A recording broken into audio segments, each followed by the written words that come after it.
It's the weekend and you have financial questions that need answering. That can only mean one thing. It's time for Jill on Money, the show that takes the mystery out of your finances. Here's your host, Jill Schlesinger. Welcome to Jill on Money. Welcome to August. Yes, the dog days, etc., etc. This is the show that takes the mystery out of your financial life. I'm Jill Schlesinger. I'm joined by Marky Mark. What was your nickname, Mark? In the, maybe in the ice hockey rink. What was that? He's thinking. He's pondering. Does he not have a nickname, or can I not say it on the air? He didn't. Marky Mark, Marcus, LL Cool M. Where's the funky bunch? Anyway, Mark produces the show, and he runs my life, and I'm thankful for it and grateful to have the best producer in the world right here with me. And you are so delightful for joining us. And, if you've got a financial question, lots of ways to get in touch with us, 855-411-JILL. You can also send us an email, askjill@jillonmoney.com. And remember, if you're looking for a financial advisor, a planner, hop on to the CFP website, letsmakeaplan.org. Letsmakeaplan.org. That will help you search for an advisor who operates with your best interests going numero uno. That's called the fiduciary duty. Remember, I am a certified financial planner. I'm the Senior CFP Board Ambassador, and that's why I love this organization. I'm telling you. You want to see some of the stuff I've done for the CFP board, go check out our YouTube channel. Search Jill Schlesinger. Friend of the show, Connie, says she doesn't like those spots, but I like them. I think they're nice and easy. 60 seconds on, or 30 to 60 seconds on any topic. All right, let's start the show, as we do always, a caller from you. We've got John from Houston on the line. Hi, Jill. So I'm looking at how to protect myself from taxes in retirement. So I'm evaluating either a Roth 401k or a indexed life insurance that I can take loans from. And so I'm not sure which way to go. Okay. Tell me a little bit about you and a little just about your family and what's going on. Sure. So our income's about $350K. My wife's a teacher, and we've recently paid off our house, so we're totally debt-free. We have one child, and we have some money, about $60K in 529s. And then in terms of other investments, we have 401Ks and 413Bs of around $265. We have a Roth IRA with about $75K. Another IRA with about $40K in it, 52 in robo-advisors, and then about $180 in equity investments. Great. That sounds fantastic. So it sounds like you're actually doing a really good job of putting money away. Obviously, $350,000 a year is a lot of money, so I don't want to say that that's nothing, but that is a good chunk of money, but you're also doing a good job of saving. So right now, what would you guess is your ability to save? I presume that you're maxing out your retirement account. Your wife is also maxing out to the extent she can. How much do you figure you're putting away on an annual basis in your various investment vehicles? So she's also part of a state-sponsored annuity as a teacher. So we do about a third in taxes. We try to do about a third in investments, and then we live off the last third. Great. That's fantastic. So do you think you're putting away like $100,000 a year? Well, let's say after tax, maybe $75,000 a year? A little more than that, around 85 to 90 is okay. Is the combo. Now, tell me one thing. How old are you? We didn't get to that. I'm 44. Yep. And my wife is, she's 53. Oh, that's very good, because on an actuarial basis, you're going to be perfect. You'll die the exact same day. It'll be great. That's right. Right. Nicely planned. Well done. So what's the game plan in terms of your retirement? What are you thinking about? Well, we think we'd like to retire early, but, we want to make sure the money works out. I know she'll retire before I do, and we have this kind of unique combination with her age where we can start to pull from her 403b and her IRA even before I retire. So there's a little bit to play with there of when we'll be forced to take distributions for her as compared to me, and when I retire, and when we can take money out of other investments that we have. And you asked about a Roth 401k. So what is the current plan that you have through work? Are you using a traditional 401k right now? Yep. So I have a really nice 401k plan, lots of options. So we max that out, and then I have an opportunity to start contributing to a Roth 401k. So I love this idea for you. And I'm going to tell you why. Because obviously, as you know, the rules preclude you from contributing to a new Roth IRA because you make too much money. Right. So the cool thing about the Roth 401k is there's no income test. That's huge for someone like you.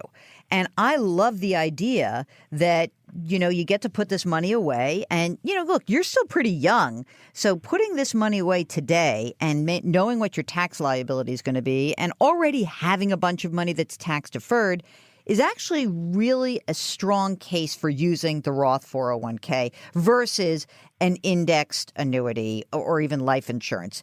Because my fear on getting involved with any of these indexed insurance products is that they're expensive. Whereas your Roth 401k, I don't know what the investment choices inside of that plan are, but I bet you it's going to be far cheaper than the net cost to you in any life insurance product like an annuity or some sort of index-based life insurance policy.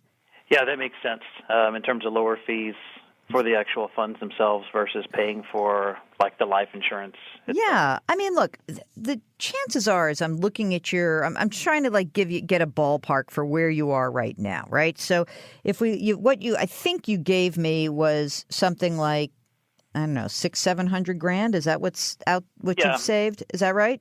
Yep. Okay. So, I mean, if you have $700,000 right now, and you then are able to sock away more money. And if you get maxed out on the Roth 401k, just keep putting into your non-retirement accounts. Just make those like the slush fund accounts. That's fine. I far prefer that to any sort of life insurance product that's going to be so much more expensive. I mean, even if you look at the cost of, say, index funds or a robo-advisor next to an insurance product, it's crazy. It's like with the insurance world, you start digging a hole and you start the year off at like minus 2%. And then you got to go from there. Whereas the alternative is, hey, it's less than 0.25% a year. I far prefer that, and I think you'll have plenty of control, not as many nasty rules about how to get the money in, out. I like your game plan right now, and I like the idea of using the Roth 401k to get that money into a retirement vehicle that essentially is going to grow tax-free until you decide when you want to pull it out. Okay, that makes sense. All right. So go forth. Get that 401k rocking with the Roth 401k. If you have other questions, you just let us know. All right. When we return, more of your questions. It's Jill on Money, 855-411-JILL. Send us an email, askjill@jillonmoney.com. We'll be right back.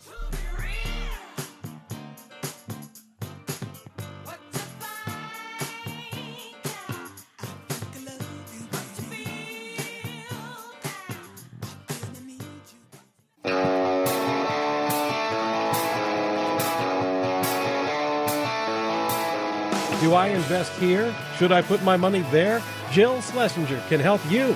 Back to Jill on Money. You're back with Jill on Money. We'd love to hear from you. 855-411-JILL. Send us an email, askjill@jillonmoney.com. By the way, now that the Federal Reserve has essentially said they're not going to do anything, and everyone seems to think that everything's going to stay status quo for quite some time, maybe even until December, that's bad news for savers.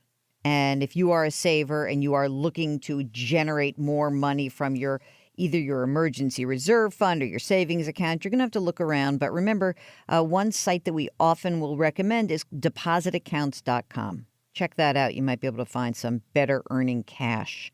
Also, credit unions tend to pay more on their accounts. Check that out. All right, let's go take a call right now. It's Barry from Pennsylvania. You're up next on Jill on Money. Hey, Jill. Thanks for taking my call. No, happy to do it. What's up? All right. Here's our situation. All right, I'm ready.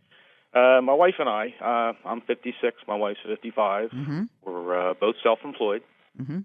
And we, from now till about 60, we would like to cut back to like part-time. Oh, look at you. And then at 60, we either retire or continue working if we want to. Tell me that you have saved $1 bazillion so we can make your plan work. Okay, I'll go through what I have here. Okay.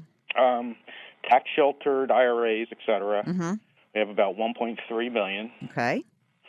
Non-tax sheltered, we have about $150,000 in stocks. Okay. $120,000 in cash. And we have 2 investment properties, Oh. which give us about $20,000 a year clear. And those, you would keep those. In other words, those you would Well, plan to keep in retirement or sell those? as long as they don't become too much of a headache. A couple things. The investment properties, how much are they worth right now? Combined about $450,000. Is there a mortgage outstanding on them? We have one mortgage for our primary home and everything. So Okay. It's all bundled into one. Okay.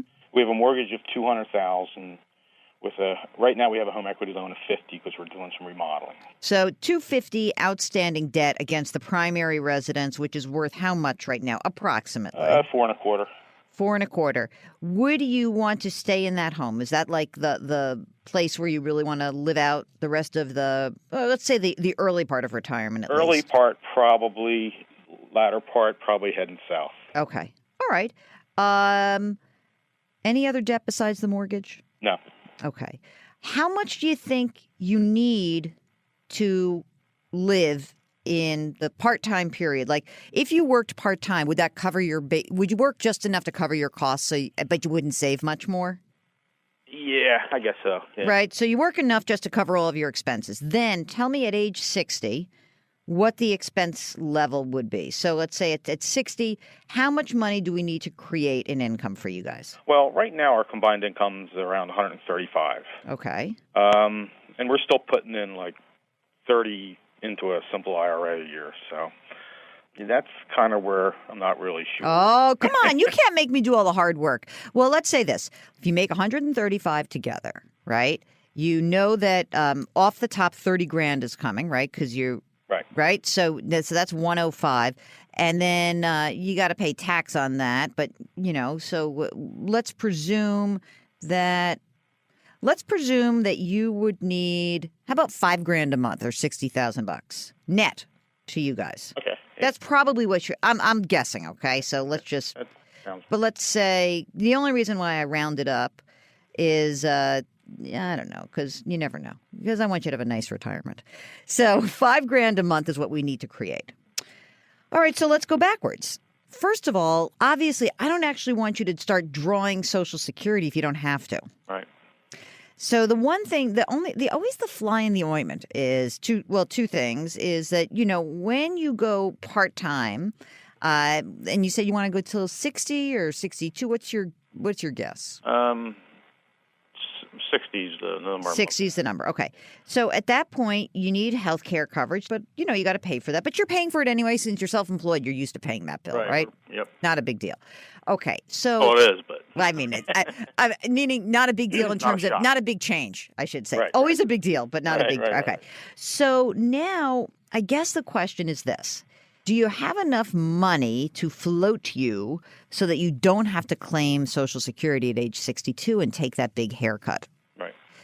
And, I mean, the answer is so let me just make sure I have the assets. You said you have tax preferenced assets, IRA, retirement account assets, $1.3 million, non-retirement assets, $150, cash of $130, and then you've got the houses and stuff. Right. Okay. And so what we know is that you need 60, 20 you'll get from the rental properties. So now we need $40,000 a year. So what you could presumably do is say, well, my non-retirement assets of $150,000, I could use that for a few years, hopefully stretch that out, make that 4 years worth of coverage to get me to my Social Security retirement age. It's not quite enough, but maybe I could convince you to work till 61. So basically, plan on spending down the non-retirement assets so that you don't have to claim Social Security early. Right. All right? Okay. So let's assume that. So let me just give you one thing. So in the next 5 years or 4 or 5 years before you guys actually do plan to call it quits, one thing I would suggest is we want to beef up those non-retirement assets a little bit. I would almost prefer you. I know this sounds crazy because you're probably doing a lot of tax deferred stuff and it's important. But I mean, if you can, a little extra money in that account's going to help you because you're going to need to drain some of your money. Okay. Mm-hmm. Did you say you have any Roth accounts or was just all? We have like 40,000 in Roth. Okay, that's fine. All right. So now here's my back of the envelope calculation. You retire when you're 60. You use those non-retirement accounts first. Now, I'm not saying the cash because you have an emergency reserve fund. You said about 130 or 125, 130, right? Right. Don't touch that. That I still want you to preserve. But the non-retirement assets, that's what I want you to spend to come up with the money that you need to survive so that you don't have to claim Social Security benefits early. Okay? So you use that first. You can dip into your retirement assets. When you're 64 or 65, you can pull some money out to float your needs, to supplement that rental income, right? So we know you've got 20 grand of net rental income. We need to net you another $40,000 a year. Use your non-retirement assets to get that 40 grand.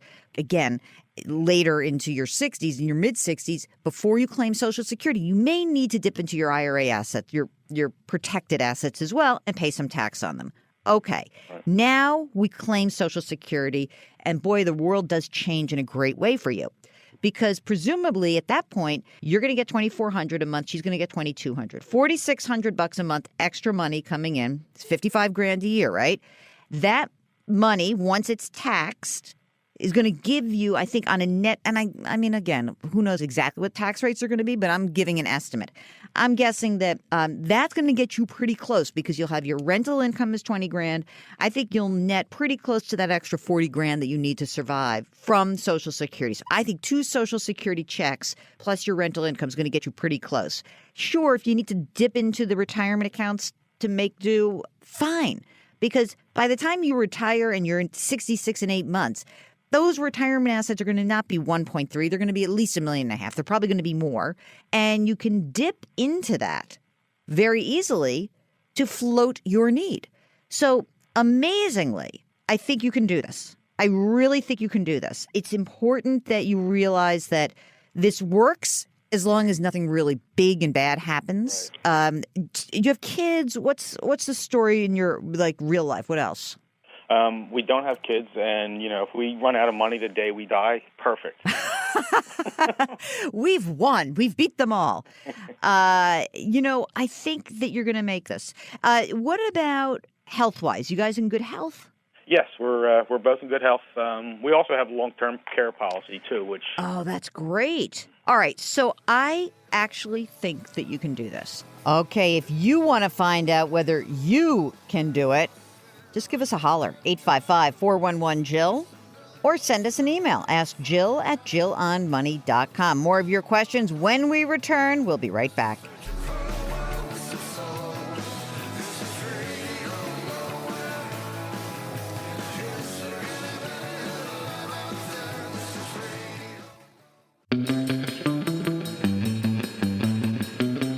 Eight 855-411-JILL. That's the number to call to have your financial questions answered. Back to Jill on Money with Jill Schlesinger.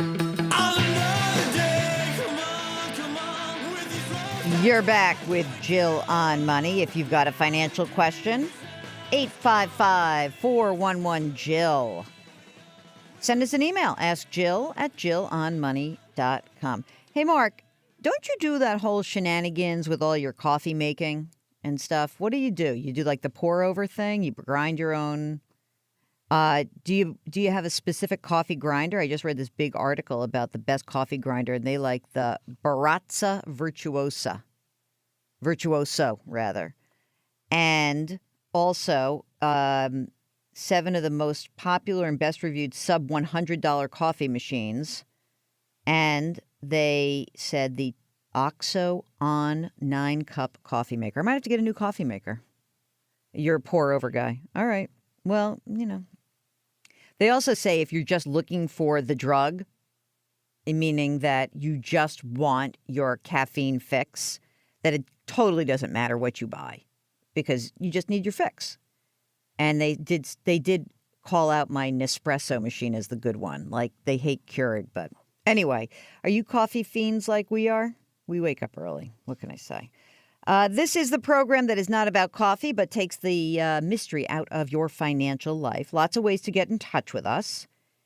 You can just send us an email. Ask Jill at JillOnMoney.com. You can call us 855-411-JILL. And you should go to JillOnMoney.com or to our YouTube channel. Just search Jill Schlesinger. You can find past shows and also see videos and clips of segments that I do for television.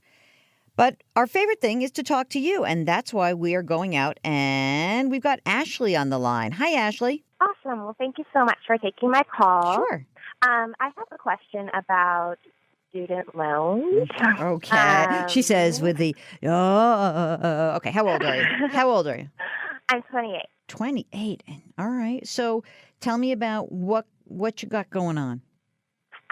Okay, so my significant other and I are, we met in graduate school, and we have a very large amount of student loans. So combined, it's probably something like $300,000. Whoa. Hold on. You got to tell me more about what did you do? Did you go to law school or medical school? What are you doing? I mean, we both have PhDs. Uh-huh. But it... Wait a minute. PhDs do you have jobs now? We have jobs, yeah. We're psychologists. We're in mental health, but okay. So, I don't know. Okay, wait a second. Scary. It is scary. Okay. So how much do each of you make? I mean, combined we make around $200,000 a year. Okay. That's so great. He makes around $110. I make around $90, and then after bonuses and stuff like that, I mean, it can maybe go up to like $215-ish. Are you, either of you, working for a place where you might actually get some forbearance on your student loan debt? So, I mean, my main question is, it's about split down the middle, like about $150 each. And he's actually already enrolled in like the public loan forgiveness. So his will automatically be forgiven, I think, probably after like 8.5 more years. He's on income-based repayment as well. Okay, that's great. So with his, it's no problem. And we can make our payments just fine. We're both on the IDR. Uh-huh. But my main question is with mine, I work for the private sector, and I don't know if I should even try to pay these off or if I just stick with IDR and just do the minimum payment for like 23 more years. Oh, my God. It's sort of scary when you say it that way. The income-based repayment, what happens if you start making a lot more money? Then will your payments rise? Do you have to submit tax returns every year? Yeah, you submit you can either submit like your tax return or your last couple of pay stubs. Okay. Do you think that your salary will rise over time, or do you think it's probably fairly static? I think mine will, but I don't know if it will rise that much. Mm-hmm.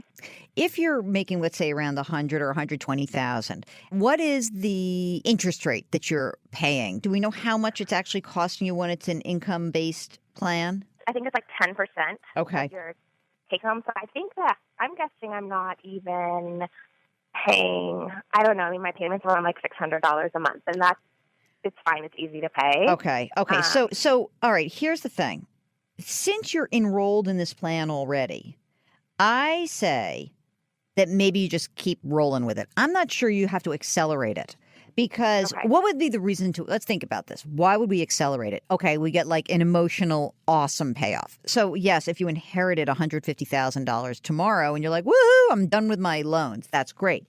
But the fact that first of all, you're young, it's income-based, and you said you can afford it, and this would allow you to have some freed up cash flow to put money in retirement. Does your private sector employer offer you a retirement plan?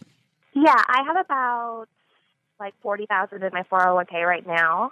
Okay. And then my significant other has a 401k and a pension. I know this is going to sound crazy, but I actually think the status quo may work for you.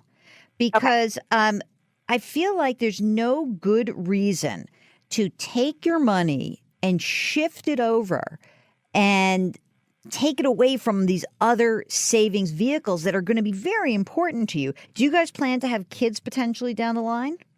Yes.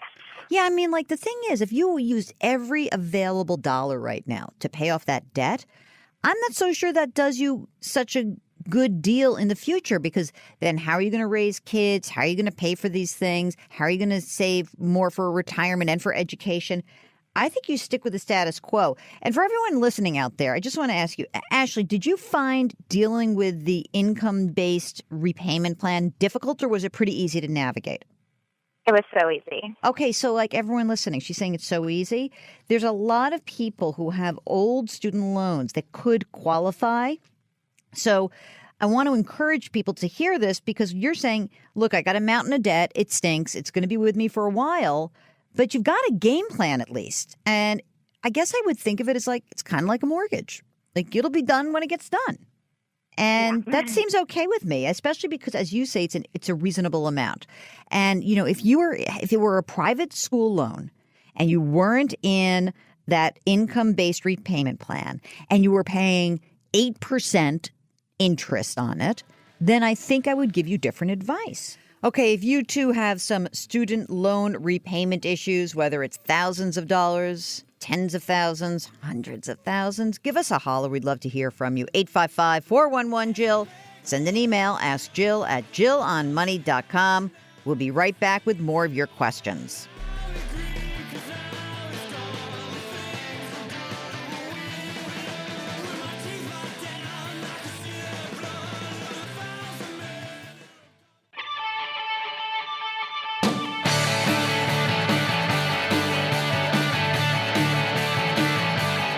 It's the weekend, and that can only mean one thing. You're listening to Jill on Money. Here she is, Jill Schlesinger. You're back with Jill on Money. This is the program that takes the mystery out of your financial life. If you've got a question, could be about anything, give us a holler, 855-411-JILL, or send us an email, askjill@jillonmoney.com. By the way, Mark, I was noticing on our Twitter followers, we're stuck. We can't get through. It's not? We're growing? I thought it was like 13.8 or something. It really? My friend Jeff Backler was like at 23,000. So, I got to catch up with him. He's a CNET guy. Come on, guys, follow us on Twitter. I don't even know why, but just do. Anyway, Mark and I, when I say Mark and I mean Mark has been tweeting some really cool stuff, like interesting articles and stuff from other people that you may not find. So we are going to be the curators of good personal financial stuff, including a recent article in the Wall Street Journal about financial advice and how cheap it's getting. Check that out. By friend of ours, Jason Zweig, over at the Wall Street Journal. By the way, check out the podcast, Better Off. Get it on Apple, Stitcher, Google Play, SoundCloud, anywhere else you find your favorite podcasts. Okay, so a few weeks ago, someone wrote in about a refi.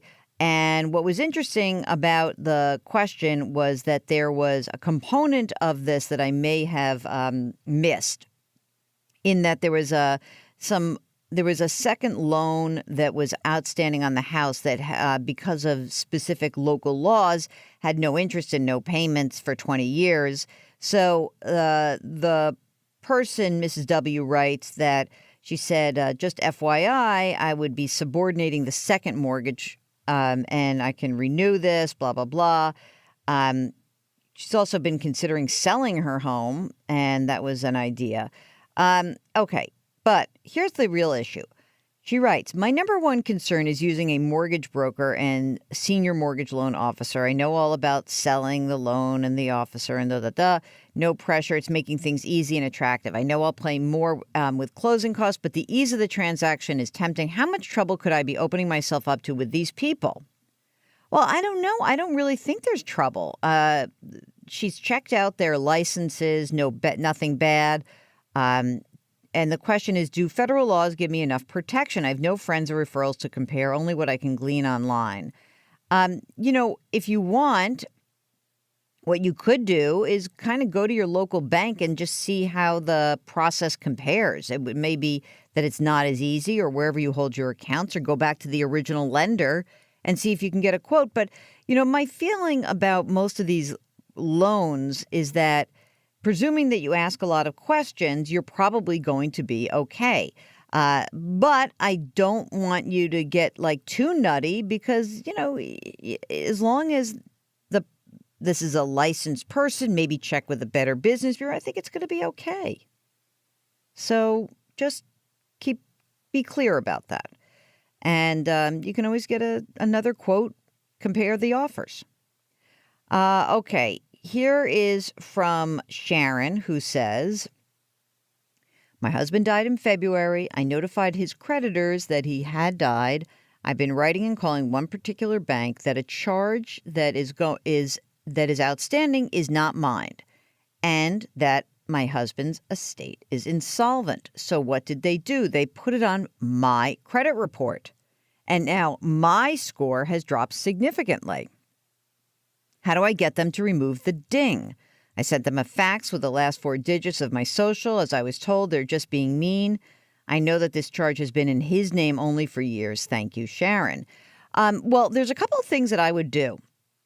Number one is I would register a complaint with the CFPB, the Consumer Financial Protection Bureau. And I would go into annualcreditreport.com and pull the credit report and notify the report on which this is this is falling, the organization that's making the report, and which agency. And I would make sure before you do all of that you said it's in his name only. Be sure that credit card for some reason wasn't joint, that there wasn't some weird way back when moment where things were pulled together. And then I would also ask an attorney associated with the estate. If you're settling that estate and you have an attorney to do so, to maybe get involved if you run into a brick wall. But keep fighting the fight, because these things can stick around for a while. We don't want your credit to be damaged. And presuming that you have kept, and this is one of those reasons, by the way, with why one of our favorite guests, John Ulsheimer, has always said, don't get joint credit cards, because these situations do arise. So try to avoid that fiasco. The only reason why we actually say that people should, apply jointly for a mortgage is that you usually need both people to qualify. And, so that's one of the things that we've always kept in mind, which is, hey, if I need you, of course I'm going to do it. But ideally, you'd want everyone's credit record to be separate and distinct from one another, even married couples. Just cleaner. It can be cleaner down the line. So keep that in mind. I'm so sorry you have to go through that also. Ugh, what a pain in the neck that's become. All right, you're listening to Jill on Money, 855-411-JILL. That's our phone number. Our email address, askjill@jillonmoney.com. We'll be right back.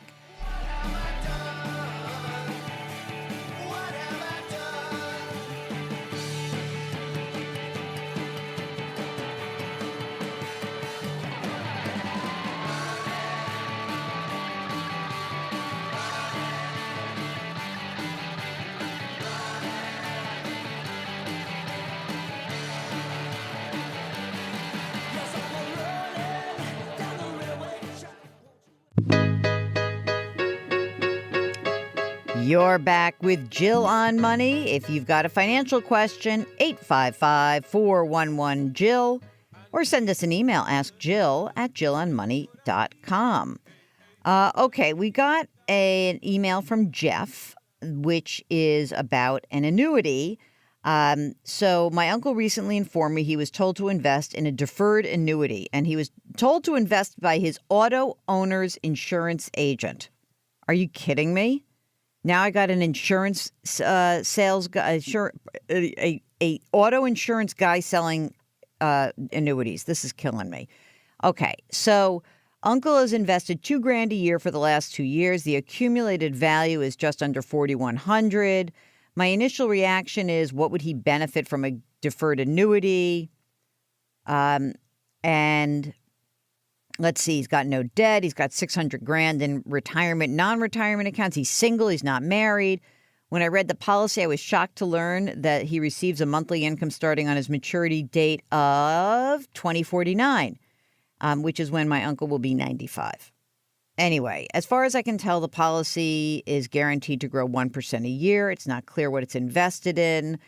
And am I wrong to think this was a totally unwise investment given the circumstances? It even seems borderline unethical to me for the insurance agents to have sold this policy. It pretty clearly serves no need for my uncle. I've told him to stop putting $2,000 into the annuity, the decision to pay the surrender fee of about 8% or get the money out or leave it there and grow slowly over time. Is my thinking correct? Do you have any advice? Yes, stop paying on this. You're probably right. This was certainly borderline not in your uncle's best interest because it's dumb. It's just dumb to think that this was just a sale. That's all it was. And it's another reason why I think it is so vitally important that we start demanding that we have the fiduciary duty operate in every part of financial services. What a shame. Anyway, don't blow out of this thing. Don't pay 8%, but don't put any more money in. Thanks for writing, Jeff. All right. When we come back with Jill on Money, Neal Van Zutphen. He's a CFP. He's got some interesting insights into the industry and how he runs his business. 855-411-JILL. Ask Jill at JillOnMoney.com. We'll be right back.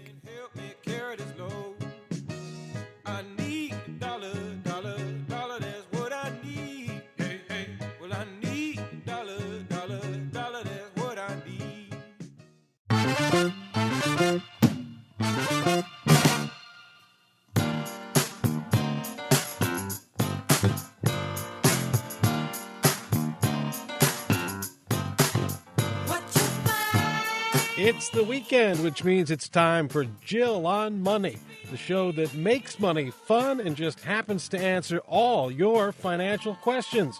Here's your host, Jill Schlesinger. All right, welcome to hour number 2 of Jill on Money. We are delighted that you are spending some time with us here in the dog days of summer. Today, we are going to talk to someone who is an expert.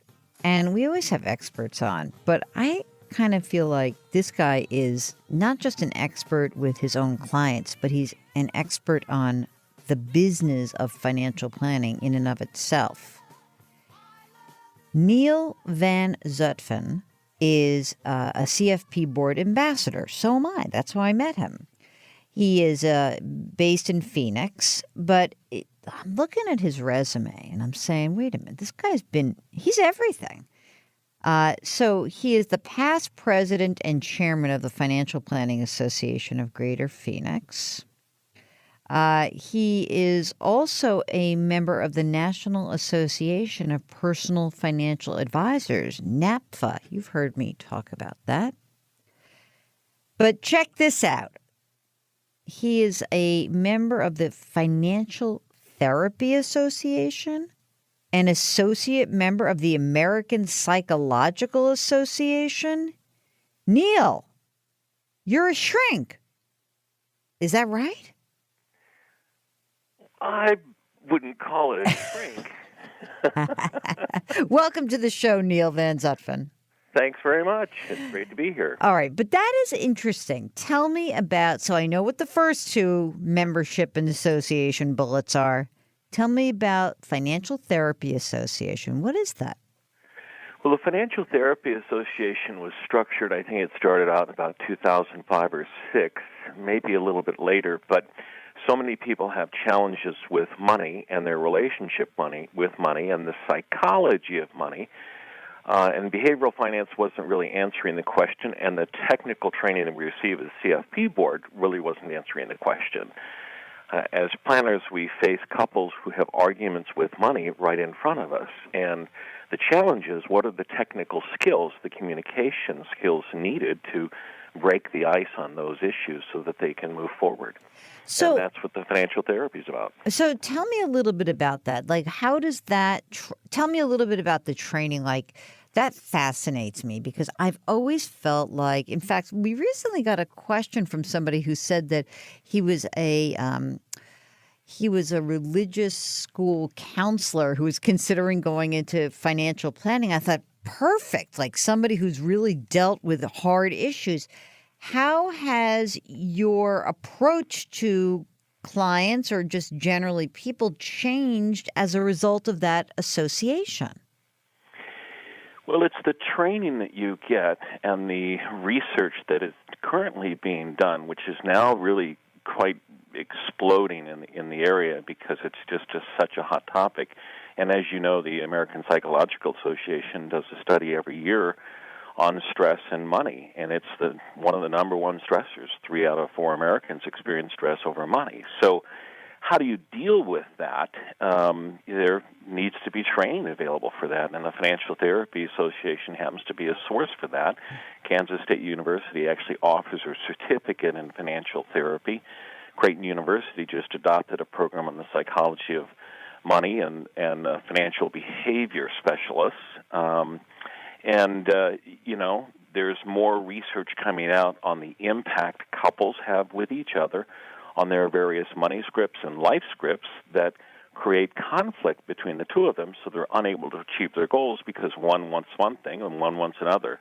Sort of the idea that there's a spender and a saver that are married. And you know what's interesting about that? I guess that as I listen to this, I wonder, even in my own mind, like should like the CFP board make this part of the training itself? Because you know how like in a lot of medical schools, they've started bringing in some of those softer skills. Do you think that this is something that should be almost part of a comprehensive certification? Should it be part, like these certain aspects of it? Absolutely. In fact, way back when I got my CFP certification back in 1987, one of the first required reading books was a book about listening and communication skills that the CFP board had provided each CFP candidate. But they don't do that anymore? No, it's not offered anymore. Now, why do you think that is? That's interesting. I wonder if it's one of those weird things where it has become like, I don't know. Maybe it's one of those things where it's become like more mathematical science, and maybe we've lost something there. Well, I definitely think we've lost something, and that's a great question. I don't know why it left. However, I know that the most recent CFP Board Standards book, the Financial Planning Competency Handbook, does have a few chapters now dedicated to the psychology of money and communication style. I do think it's an important part and component of the process. I also think that most of the time, when CFPs are learning to become CFPs and pass their exam, there's sort of the automatic assumption that we automatically already know how to communicate and listen. And that's just not true. If that were true, I think divorce rates would be a lot lower and people would get along a lot better anyway.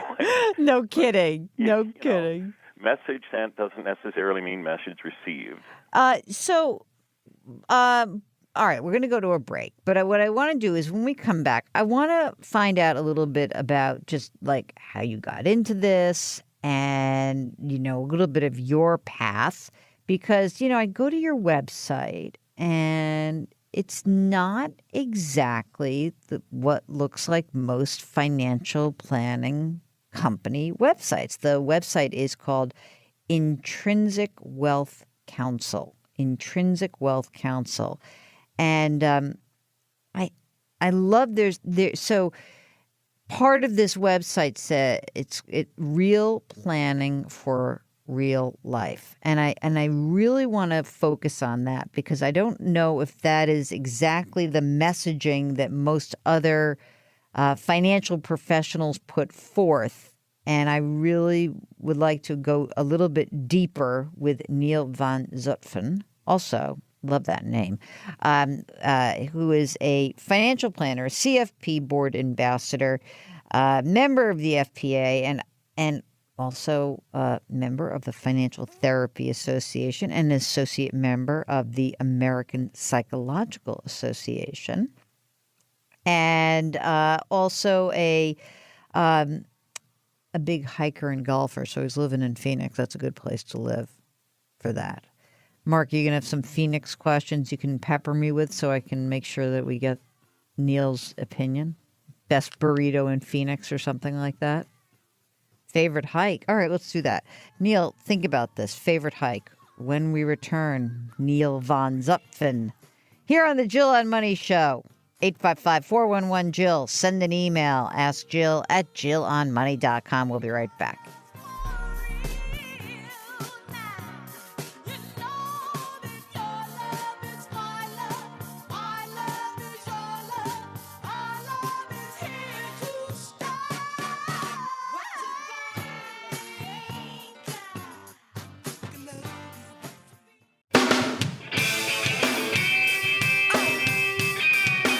Annuities, IRAs, 401ks. She covers it all. Back to Jill on Money with Jill Schlesinger.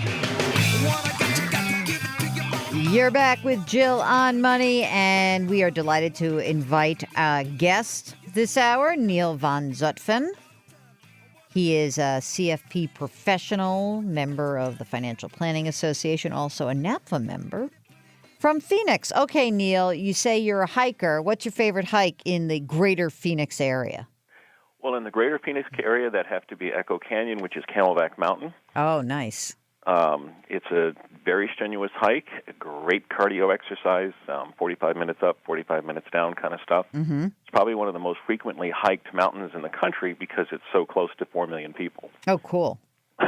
I love it. Like 4 million people, but it's an awesome hike. What about the environs? I'm a big fan of Tucson, so I happen to get out there usually like every other year. What do you like there? Well, Sabino Canyon is a great hike, and that's just a fabulous walk through the desert with the high desert area. So Tucson, I think, has about 10-degree difference, so it's a little bit cooler than Phoenix. Yeah. You can hike a little later in the season there, too. That's cool. All right, let's get back to you. All right, so how'd you get into the financial planning business? Well, years ago, I was playing baseball. That was my first career. I was playing single-A baseball with the Chicago Cubs in the minor league system in Pompano Beach, Florida. And I came home one evening, and there was a Post-it note on my door at Motel 6 telling me my dad was dead, so call home. Ay, ay, ay. Yeah. So I called home. It was true. My father had died. I went home, and I never went back.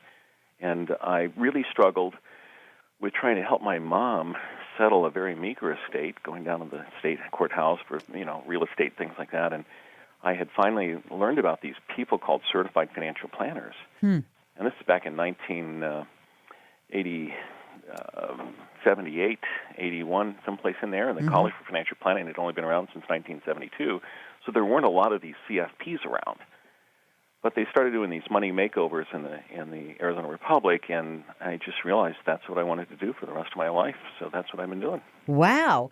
Now, I noticed this, and I said this in the intro, that your website, the way it's laid out, and even just the name, is intriguing to me. So this slogan you have, real planning for real life, what does that mean to you?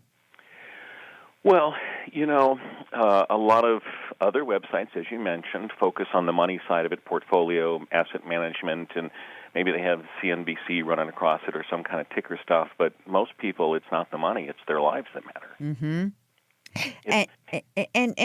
But how do you get them to focus on that? Because so often, I mean, it's almost like you're asking people to be really. How can I put this? Almost like you're asking someone to say, like, to be evolved. Like, what do you want your life to be? And what if someone sitting in front of you says, I have no idea what you're talking about? How do you deal with that? So, the CFP Board of Standards tells the CFP practitioner our obligation to clients and as a fiduciary and those types of things. But there's also the obligation of the client to respond and participate in a collaborative process. So we spend a great deal of time in an interview process before a client becomes a client, a prospective client, and we talk about their obligations, the amount of work they're going to need to do in this process. And some of them aren't ready for that. They're like, whoa, all I want is to know how to fund my kids' education kind of stuff, and they're not really willing to sit down and be ready to look at all aspects of their life to coordinate it. So I guess a part of it is that the clients that come to us that eventually become clients are really serious about all facets of their life. And my personal experience with the planning process on a comprehensive basis, most clients that engage at that level will invest a great deal of time. They will succeed more than those that want to do sort of one-off things because they'll stick to the plan. They have more time and energy, emotional, psychological, and financial energy invested in it. So they're going to hold on harder, work harder to make it succeed. It's interesting though, like when you put up a little area where you have inspirational quotes, and I'm quoting from your own site that which I found interesting, and it says, here are some of all right. We are an independent fee-only life planning and wealth counsel firm, integrating your money and your life, providing personal life planning services with an attitude of gratitude. Now, I think that this word gratitude is kind of fascinating to me. I've worked at a million of these websites, right? All of my former friends and colleagues, and people ask me my opinion. I've never seen the word gratitude on a website for a financial planner. Why is that important to you? Well, in my own research and looking at the personal financial planning process and the experience, I've discovered that many of the financial plans follow Maslow's hierarchy of needs. There's also the whole situation that takes place with change. So we integrate the process of Kubler-Ross's stages of death and dying and also Petroska's models for change. What I've discovered in most cases, individuals that have gone through the entire process end up being far more grateful that they've done their work. And they have a greater sense of peace around themselves. They feel better with their children. They interact better. They're just healthier from a big perspective. And by the way, and I was about to say, that's really is obviously like when you get down to people and like, what do you want your money? They focus on their money, but they're not really talking about their money. They're talking about the things they want out of their lives, right? And that's the interest. I love, by the way, I think that of all the quotes you have on there, I like the Michelangelo, I am still learning. However, you got to get rid of Ayn Rand. Let's get rid of that one. All right. Okay. Neal Van Zutphen, tell me about why you think it's important that you are a fee-only financial planner. You know, years ago when I started out, I was fee and commission. We'd charge a small fee at the very first planning firm as I was going through my internship and studying. And I would have clients approach me and say, well, why can't I buy the Vanguard fund? And, very young planner, I'm like, well, because I don't get paid if you do the Vanguard fund. Mm-hmm. And you always had that thing down at the bottom of your stomach going, I really know that particular Vanguard fund is way better than anything I can offer. Mm. But you're trying to be honest with the client, and they either choose to do so or not. And that conflict just stays there, sort of like a bad meal in your stomach. And years later, I just decided that was enough. I couldn't do that anymore. And switched back in 1994, 93, someplace in there. Mm-hmm. That gave me a great level of confidence that I was free to tell a client exactly what I think they needed to do. I could give them my opinion. They could choose or not, and I was okay with it no matter what. So it just created a higher sense of purity for me. Mm-hmm. And it was also an opportunity for me to be able to be very realistic about any investment. If they brought something to me and I thought it was a really great thing, I'd say, this is a really great thing. Go buy that. And do you do straight up financial planning for a fee, or do you just make it part of your asset management business? So we roll it all together. My other discovery over the years is that when we had done straight-up financial planning and we hand them their financial plan, because as you know, the CFP board originally said it had to be a written financial plan versus online and all that kind of stuff. And so, I'd hand them the plan. We'd talk about these things. They'd say, okay, great, I'm a do-it-yourselfer. They call back 2 years later and say, okay, we're ready to update our plan. And I said, great. Did you get your estate plan done? No, we haven't done that yet. Did you get the life insurance? No, we haven't done that yet. Did you change your auto insurance coverages and the liability protection? No, we didn't do that. Did you put the money in the IRA account? Well, we did 1 year. So they don't execute the plan once you've created that beautiful plan. So they spend anywhere from $2,500 to $5,000 for a plan that sits there and gathers dust. what's the purpose of that? It makes a lot of sense. When we return, I'm sorry to cut you off, Neal. When we return, we're going to talk more with Neal Van Zutphen, and just want to get a sense of where he thinks this battle over fiduciary is going, and get a little bit more of this concept around fee only, fee based, and how he sees the landscape for financial services shifting. You're listening to Jill on Money. Our phone number here is 855-411-JILL. Our email address, askjill@jillonmoney.com. We'll be right back.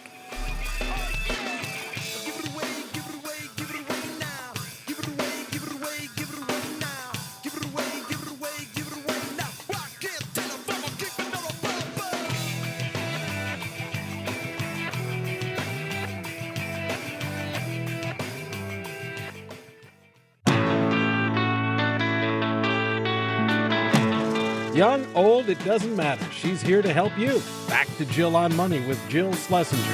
Friday night I crashed your... You're back with Jill on Money. If you've got a financial question, just give us a holler. Our phone number here is 855-411-JILL, or you can send us an email. Our email address, askjill@jillonmoney.com. We are very fortunate to have our, I would say our friend, but I'm not really friends. I mean, to have a esteemed colleague. How's that? That's much better. Neal Van Zutphen from Intrinsic Wealth Counsel. And Neal, because I think you've got like a foot in both worlds, you're a good person to discuss this concept of fiduciary, because you have, you are a CFP professional. You're also a fee-only planner, member of the National Association of Personal Financial Advisors. Can you talk a little bit about how you see this fiduciary discussion, the Department of Labor rule? How do you see this playing out over time? Well, my hope is that the CFP Board, FINRA, SEC, DOL all get together and actually make something that makes sense for everybody, as opposed to carving out this one particular area.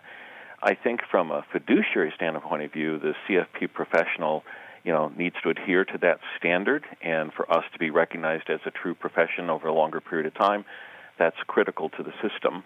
And I just think that there'll be some machinations as people go through this process, and like the DOL law, essentially, we got until this January, I think, before we have to fully comply with all the different kinds of disclosure rules. And then, any rule always has to be, tried on like a new set of clothes you're trying on or whatever, and there'll be changes to it and adjustments and those types of things. And the CFP Board is taking the lead in establishing the fiduciary standard on behalf of CFP professionals, which I think is great. I just think that the operating bodies all need together to collaborate this, as opposed to set up different rules, which may make it harder for people to actually comply with them, because, wait a minute, now this is the CFP rule, oh, that's the FINRA rule, oh, that's the SEC rule, oh, that's the DOL rule. Simplify that and get down to one structure, one strategy, one system. What about the pushback that you hear from some of the wirehouses that the fiduciary rule forces them to push away certain clients, or maybe close down accounts where, really what the best thing would have been to just let them sit there with a commission-based account because the commissions are so low and they're not moving it? What's the answer to that question? Right now, today, I don't think there are enough certified financial planning professionals to meet the needs of 300 million people in the United States. I think that everyone needs some advice. I think that everyone benefits from advice. I think offering full disclosure and informing before you perform is strategically the most appropriate thing to do for any professional offering any services and advice. I think that the wirehouses are going to adjust to this, and perhaps and hopefully product design will become less expensive, in terms of the operating, the commissions that are built into the products, those types of things. Mm-hmm. And I think there's a lot of moving parts right now. Do you think that it would be easier, but for so let's just say that they're not going to all harmonize, right? So would it be better to then have no DOL fiduciary if it's going to be watered down and confusing to the public than have it? Great question. My sense is that because the DOL rule had started its way down the path, there are a lot of firms that have already been moving toward a better standard of care. So I think the consumer has already benefited in some ways. I think making it law is still appropriate because it's better than what was there before. I guess that there's a part of me that feels like there's going to be some weird carve out for like a wirehouse broker who's going to get away with being able to say, oh, yes, Mrs. Jones, I am a fiduciary, and therefore you should be putting this variable annuity inside of your IRA account, and there's going to be some strange weirdo carve-out that allows that person to give that what probably is flawed advice. Well, I hope not. That's the challenge with attempting to get something through, and I certainly hope that that's not the case. And I think that the disclosure requirements should still be there, and I think the other thing is that a lot of times they'll disclose it in terms of a percent as opposed to a dollar amount, and I think telling someone the dollar amount will make a difference. Yeah. Just simply because the client doesn't equate the same way with a percent format. The other thing I used to just drive me nuts is when a registered representative would say, well, there are no fees. Right. And so, well, there are no fees. Right, it's free because this is a Red Cross. Well, I don't have to, there's no fees. And so one time I had to tell the client, I said, contact the broker and ask him, what's the commission in dollar amount? And the commission on dollar amount was 8% of the product. Oh, my God. Neal Van Zutphen, the president of Intrinsic Wealth Counsel and CFP professional and member of the National Association of Personal Financial Advisors, as well as Financial Therapy Association. I learned something new talking to you, Neal. Associate member of the American Psychological Association, member of the Financial Planning Association, great lover of Phoenix. Thank you so much for joining us here at Jill on Money. It's been great. Go to Neal's website, intrinsicwealthcounsel.com. It is really different, I have to say. It's very interesting to see a new approach and also to hear about professionals who are really striving to bring your real life and your money life together. So thanks, Neal. And you are listening to Jill on Money. When we return, more of your questions. The phone number here is 855-411-JILL. Our email address is askjill@jillonmoney.com. We'll be right back. You were lonely for a man.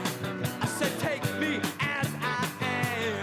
'Cause you might enjoy some madness for a while. Now think of all the years you tried to find someone to satisfy you.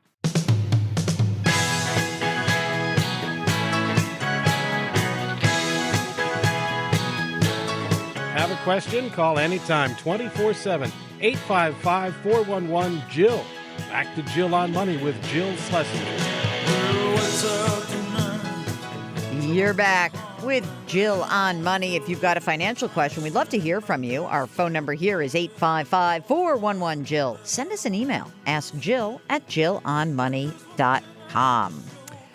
I love this question. Mark and I were kind of giggling about it because it's just so perfect. So, okay, I interviewed Diana Henriquez, who wrote Wizard of Lies, right? And then HBO made a movie about it, and so everyone heard it. We did this great interview. She's fantastic. And And so Michael writes, one thing that struck me about the whole Madoff event is how surprised everybody was that their investments were not real. It caused me to ask myself, how do I know that any brokerage account I own isn't in a similar position? I know that these are not Ponzi schemes, right? Because you have a recognizable name. That's how you think you know. How do I know? What forms of protections are available if any firm were to hit bad times? Okay, so let's go backwards for a second. Madoff had this really weird thing because there were always three different parts of an investment management firm, right? And so there's an investment advisor who kind of gives you the advice itself. Then there is the trading of your account, and then there is the custodianship. Those three things. There's kind of like, think about that. There's three different processes. Now, with many people, like let's say you work with a big broker at Morgan Stanley, okay, big wirehouse. Then you've got this person who's giving you advice who may or may not be giving you fiduciary advice, but let's pretend it's a CFP who's giving you advice where your best interest comes first. That person is the advice giver. Then there is a part of Morgan Stanley that executes the trades in your account. And then there's a different part of Morgan Stanley that actually holds the assets. That's the custodianship.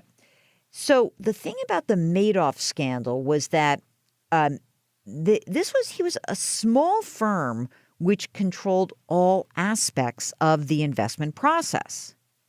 And with most companies, like the big established companies, whether it's, a wirehouse, a discount broker, or a robo-advisor, at least one of those pieces is handled separately. And that allows for a third party that kind of conducts checks and balances. So I think that that's one of the things that most people really don't quite get, which is, those three pieces are really important. Now, in terms of what happens when a fund goes broke, you are protected by SIPC. When you hear commercials and at the end they're like, the securities offered through SIPC, and you don't know what the hell that is? Well, SIPC actually protects against the loss of cash and securities held by a customer if this firm is a member brokerage firm of SIPC. And that means that if your firm went broke, if you were Madoff %, right, and that firm goes broke, you are protected up to $500,000. $250,000 for cash, $250,000 for securities. But obviously, the losses were so much more than that in the Madoff scheme.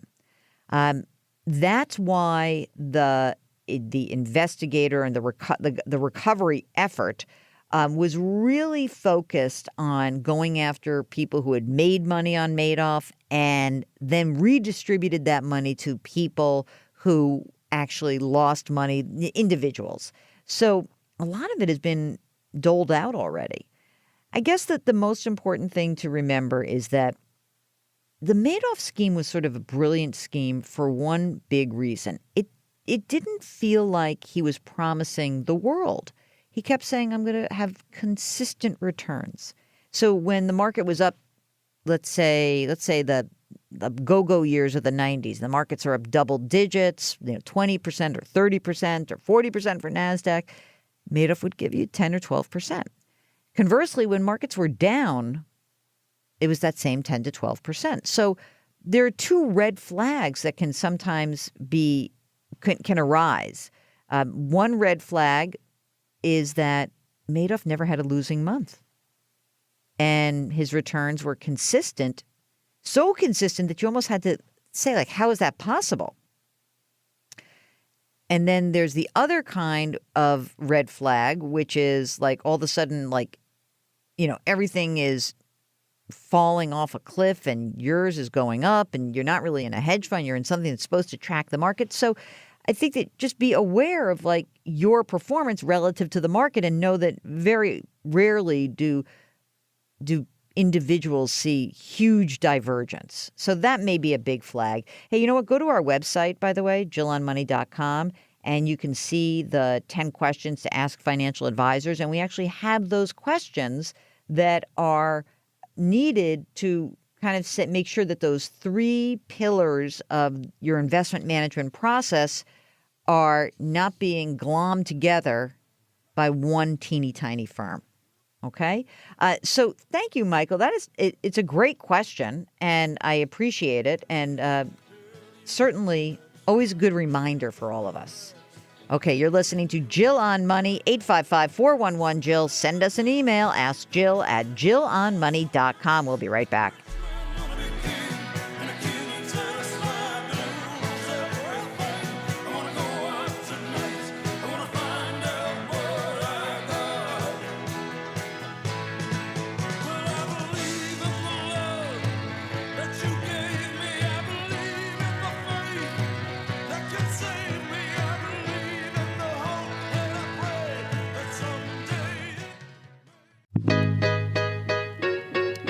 You're back with Jill on Money. This is the program that takes the mystery out of your financial life. I'm Jill Schlesinger. And here's a question from John, who asked, I realize that Betterment is a sponsor of your podcast. By the way, if you haven't listened to the podcast, check it out. Better Off. It is sponsored by Betterment, which is a robo-advisor. But John wants to know what if I could elaborate on the robo-advisors that are out there, Betterment, Wealthfront, Stash, Dive Wealth, Clank, Boone. He says, I invest a little in each, but realize that's probably not a great strategy.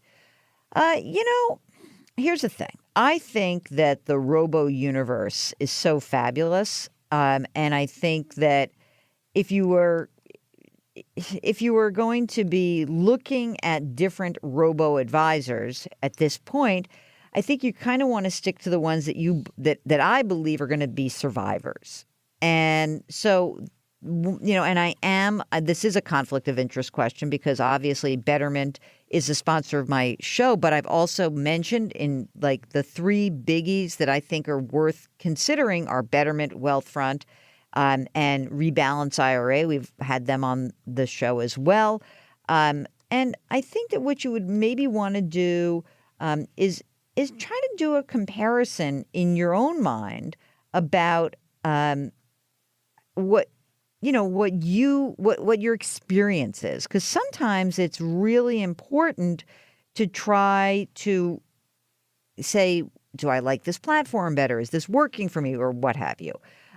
So our friends over at NerdWallet actually wanted to do the same thing. And so they said the best robo-advisors overall this year, they did this, they found to be Wealthfront and Betterment. Fees are about the same. And best robo-advisors for free management, Wise Banyan and Charles Schwab. Best access to a financial advisor would be Vanguard, Charles Schwab, and also Betterment. So hope that helps. Go to NerdWallet and check that out. All right, that's it. That's the show. Thanks so much for listening. Tune in next week, another episode of Jill on Money. If you've got a financial question, just shoot us an email. Ask Jill@jillonmoney.com. We'll see you next week. Hey, said I need $1, $1, $1, that's what I need. And if I share with